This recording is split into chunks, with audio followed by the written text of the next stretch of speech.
Hi friends, ఈరోజు recipe వచ్చేసి శ్రావణ మాసంలో అమ్మవారికి ఎంతో ఇష్టమైన బెల్లంతో చేసిన రవ్వ లడ్డు అండి. ఈ రవ్వ లడ్డు ప్రసాదాన్ని ఎలా తయారు చేసుకోవాలో చూద్దాం. ముందుగా స్టవ్ మీద ఒక ప్యాన్ పెట్టుకొని నెయ్యి వేసుకుందామండి. ఈ ప్రసాదంలోకి నెయ్యి అయితే చాలా టేస్ట్ ఉంటుంది. ఒక 3 స్పూన్ల వరకు నెయ్యి వేసుకున్నాను. నెయ్యి వేడెక్కిన తర్వాత జీడిపప్పు అలాగే వెండి కొబ్బరి ముక్కలను వేసి వేయించుకుందామండి.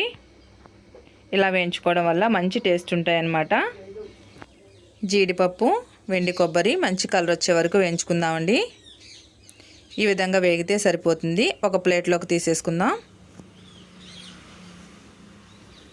ఇప్పుడు అదే ప్యాన్లో 1 కప్పు వరకు ఉప్మా రవ్వ వేసుకుందామండి.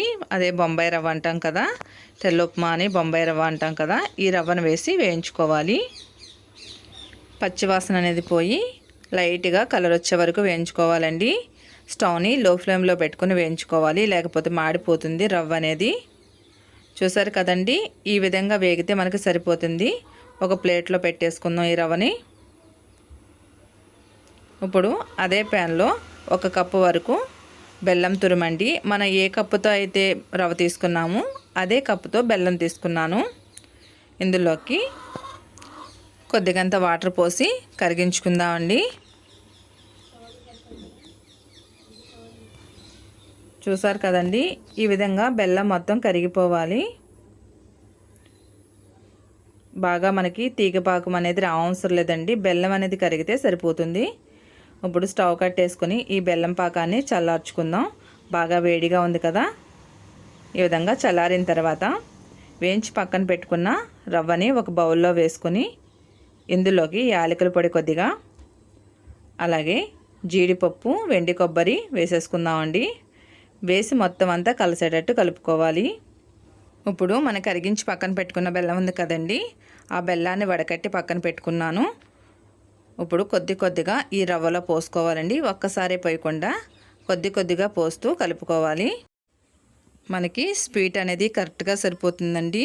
1 కప్పు రవ్వ కాబట్టి 1 కప్పు వరకు బెల్లం అనేది మనకి కరెక్ట్గా స్వీట్ అనేది సరిపోతుంది. ఈ విధంగా మొత్తం అంతా కలిపేసుకోవాలి. నెక్స్ట్ వచ్చేసి కాచి చల్లార్చిన పాలండి. బాగా చల్లగా ఉండకూడదు, గోరువెచ్చగా ఉన్న పాలను పోసుకొని ఈ విధంగా కలుపుకోవాలి. మనకి వండ చుట్టడానికి వీలుగా ఉండేటట్టు చూసుకోవాలన్నమాట. చూసారు కదండి, మనకి వండ చుట్టుకోవడానికి వీలుగా ఉంది. ఇలా ఉంటే సరిపోతుంది.